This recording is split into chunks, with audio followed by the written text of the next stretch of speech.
రాజకీయాలు చాలా ఆశ్చర్యకరంగా మారుతున్నాయండి.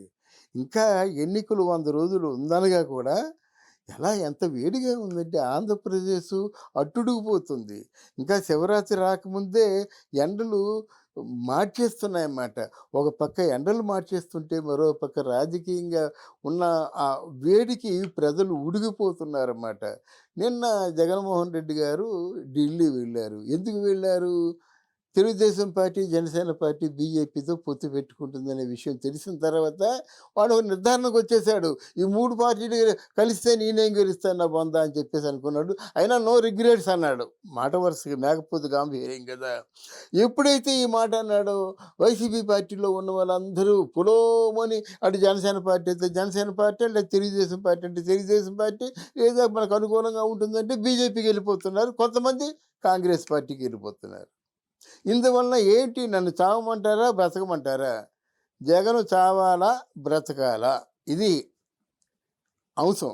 జగను చావాలా? బ్రతకాలంటే నువ్వు చేసుకుందది. నువ్వు మంచి పనులు చేసుకుంటే ఇంకొక 15 సంవత్సరాలు నిన్నే సీఎం చేసేవారు. నువ్వు చేసిన మంచి పనంటే తాయిలాలు గాదు. పేర్లు మార్చి పథకాలు ఇచ్చావంతే. కానీ ఎన్ని పరిశ్రమలు పెట్టావు?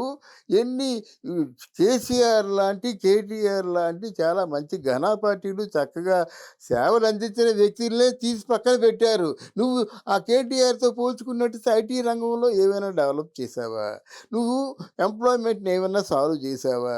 అరే 2.5 లక్షల మంది నీకు వెట్టి చాకిరీ కింద అన్‌సాలరీడ్ పీపుల్ లాగా వెట్టి చాకిరీ చేసినట్టు చేశావే. ఆ 2.5 లక్షల మంది జీవితాలు నాశనం అయిపోయినట్టే కదా! నువ్వు చెప్పినట్టు చెయ్యాలా? వాళ్ళకేమో ఆథరైజేషన్ ఏమి ఉండదా? వాళ్ళకేమో అపాయింట్మెంట్ ఏమి ఉండదా?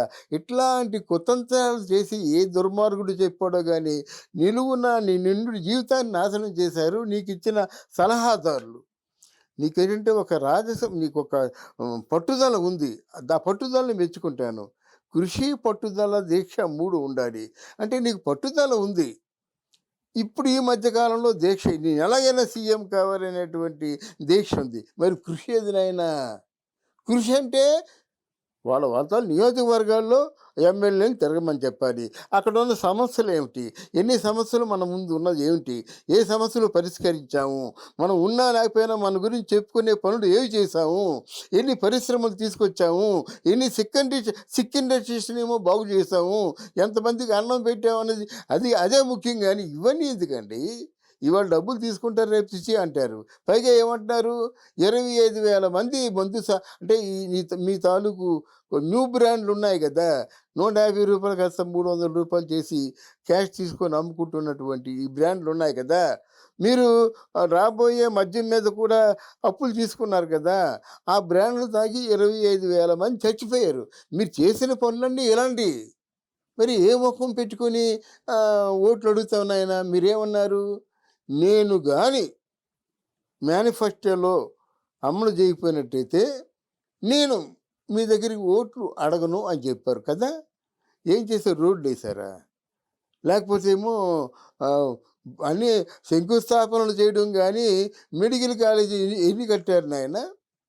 తర్వాత పరిశ్రమలు ఎన్ని తీసుకొచ్చారు నాయనా? దావూసెళ్ళిపోయి పారిశ్రామికవేత్తలనేమో సంప్రదించి వేల కోట్లు మనకి పెట్టుబడులొస్తాయని చెప్పావు. దావూస్ ఎళ్ళావా? లండన్ ఎళ్ళావా? దావూస్ ఎళ్ళడానికి ఒక ఫ్లైట్ సరిపోదు కదా! రెండో ఫ్లైటు ఎందుకు ఉపయోగించుకున్నావు నాయనా? చెప్పు ఇవన్నీ చెప్పు. అరే!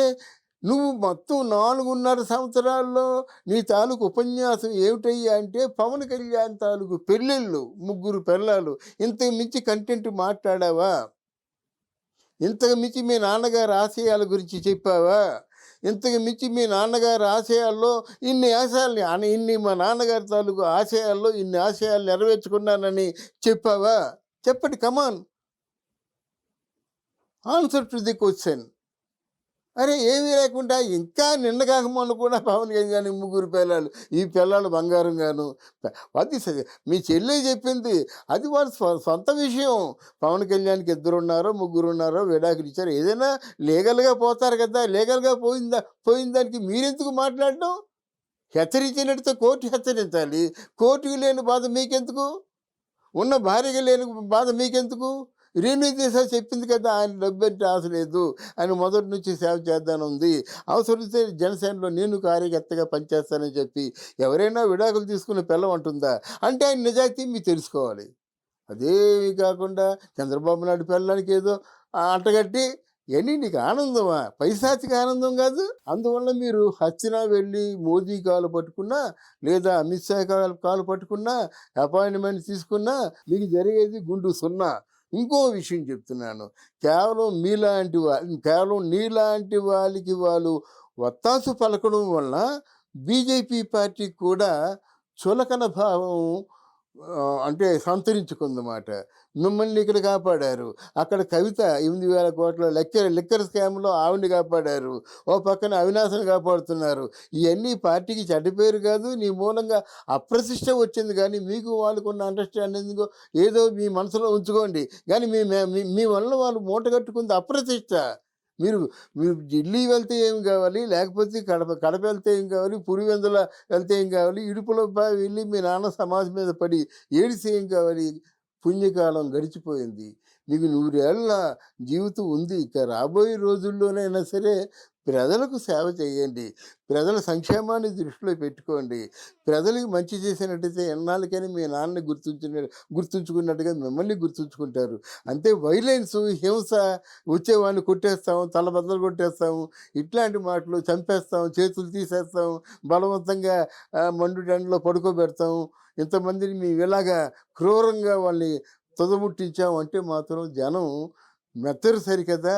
ఇక మీ చావు మీరే కొని తెచ్చుకున్న వాళ్ళవుతారు. ఇది చాలా జాగ్రత్తగా మీరు మీ తాలూకు అనుచరగణం, మీ తాలూకు సలహాలు ఇచ్చేటువంటి పుణ్యాత్ములున్నారు కదా! వీళ్ళందరూ ఇంత పాపం ఎందుకు చేశామని ఆలోచించుకోవాలని నా మనవి.